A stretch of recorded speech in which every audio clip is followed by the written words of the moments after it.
Terima kasih Anda masih menyaksikan Health On Talk. Sesuai janji saya akan mengajak Bu Nadia untuk bermain games dalam mitos atau fakta. Siap ya Bu ya? Oke, nih yang pertama nih. Ada statement yaitu orang hanya perlu 1 dosis vaksin COVID-19 agar dapat memiliki antibodi COVID-19. Mitos atau fakta? Mitos. Mitos. Kenapa Ibu? Ya, kita tahu bahwa seseorang untuk mendapatkan kekebalannya optimal dari vaksin harus mendapatkan 2 kali penyuntikan. Artinya harus mendapatkan dosis lengkap sebanyak 2 kali. Oke, nah ini selanjutnya.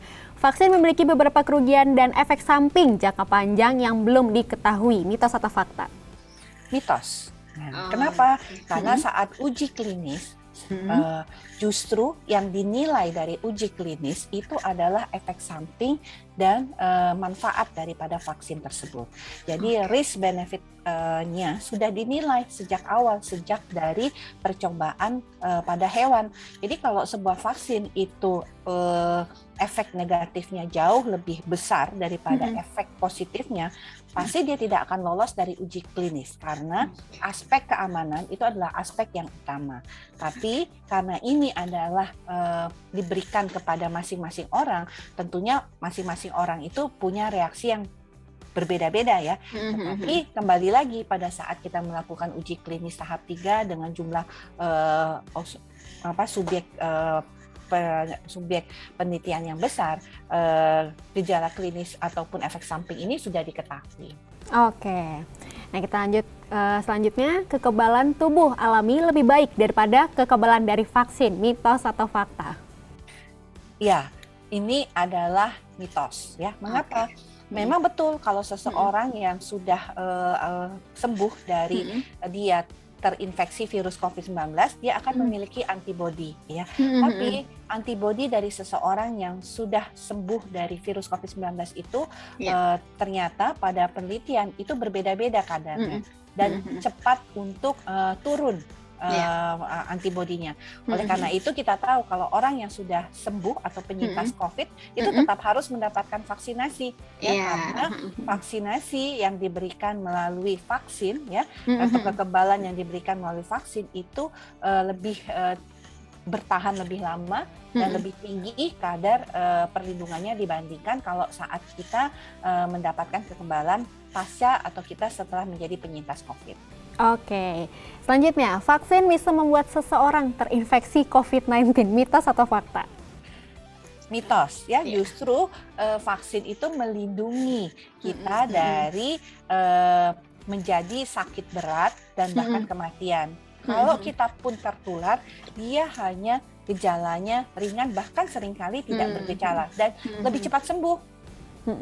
Oke, dan yang terakhir, mencampur vaksin berbeda brand dapat menambah efikasi lebih tinggi. Mitos atau fakta?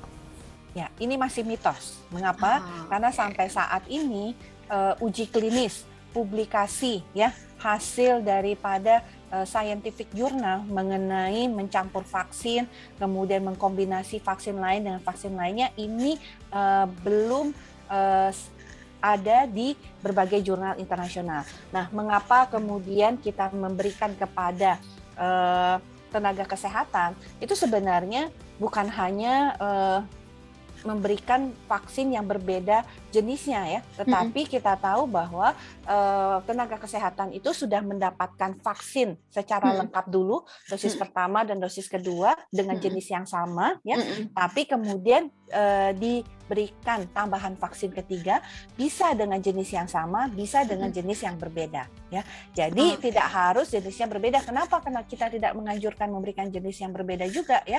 Artinya kita memberi opsi untuk dosis yang memberikan jenis yang sama dan memberikan jenis yang berbeda karena tadi bahwa penilaian daripada pemberian jenis vaksin yang berbeda tadi hanya berdasarkan konsensus dari para ahli.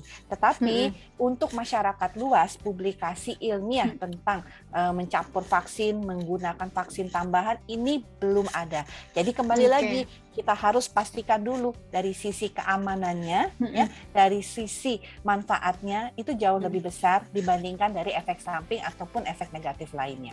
Oke, tentu berarti vaksin sampai saat ini masih terus ya Bu ya untuk dilakukan evaluasi. Meskipun sekarang kita masih di 2 dosis, berarti akan ada dong Bu kemungkinan kita selain tenaga kesehatan ya sekarang untuk mereka mendapatkan booster, kita berarti suatu hari nanti bisa jadi juga dong Bu melalui evaluasi yang sudah dilakukan. Seperti itu Bu? Ya, betul. Jadi karena vaksin COVID-19 ini kan sangat baru. Bahkan kalau kita bilang penyakit COVID-19 ini kan baru sangat baru ya. Baru 2019 akhir Desember pertama kali ditemukan dan kita sendiri baru 2020 ya.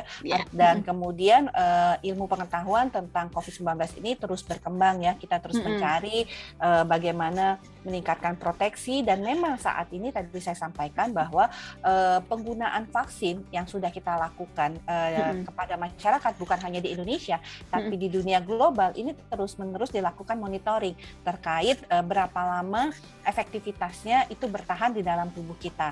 Nah, kalau kemudian memang setelah dalam pengamatan tersebut efektivitasnya itu semakin menurun dan kemudian menyebabkan tidak menimbulkan proteksi kembali, saat ini memang sudah dilakukan berbagai upaya-upaya termasuk misalnya simulasi menambah vaksin tambahan menjadi dosis ketiga ataupun bisa juga mengulang ya. Jadi kita harus mendapatkan vaksin itu setiap tahunnya seperti itu. Nah, ini nanti kita tunggu perkembangan lebih lanjut ya. Tentunya terkait bagaimana apakah nanti vaksin ini sifatnya satu kali saja seumur hidup atau cukup misalnya satu kali kemudian ditambah tambahan dosis ketiga atau memang setiap tahun harus kita ulang seperti vaksin influenza. Oke. Nah Ibu, apa langkah selanjutnya dari Kementerian Kesehatan Republik Indonesia dalam menekan lonjakan COVID-19 ke depannya?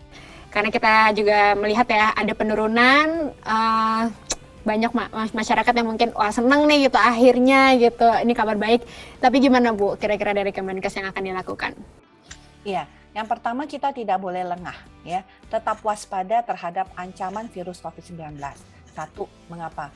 Karena varian Delta adalah varian yang paling banyak beredar di negara kita.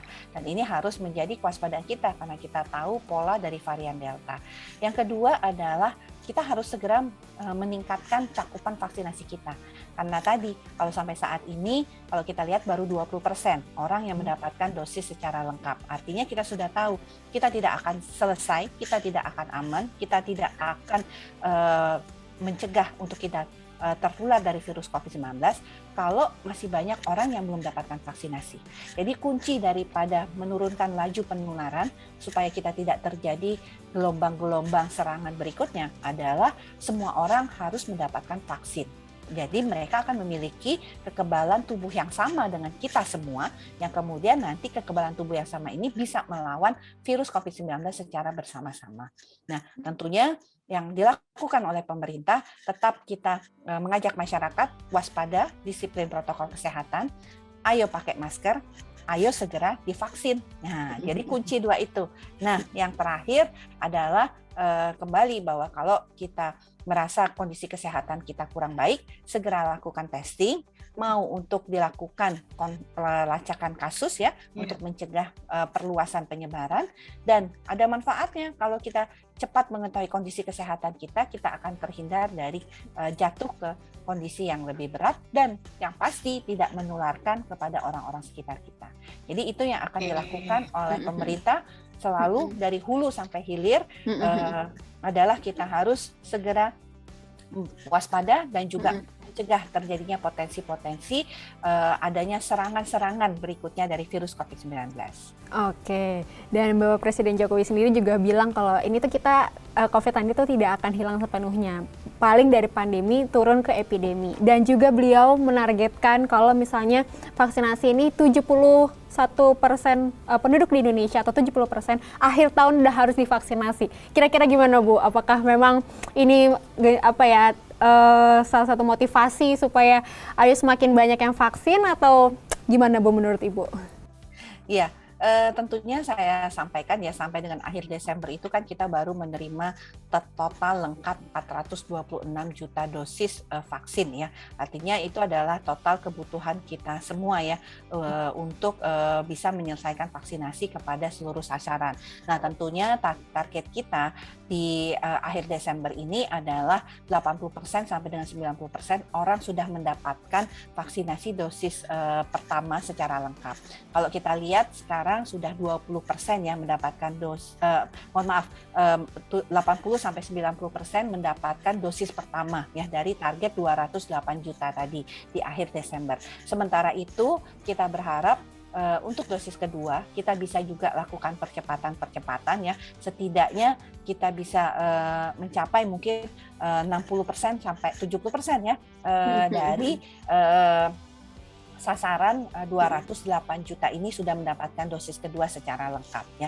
Jadi harapannya adalah mungkin sebelum kita sampai kepada kekebalan kelompok atau herd immunity, dikarenakan herd immunity ini adalah kalau 70% penduduk sasaran vaksinasi itu sudah mendapatkan vaksin ya. Sementara kita kan kalau kita lihat kemungkinan baru 70% dari sasaran vaksinasi, bukan dari penduduk yang bisa kita vaksin di akhir tahun ini.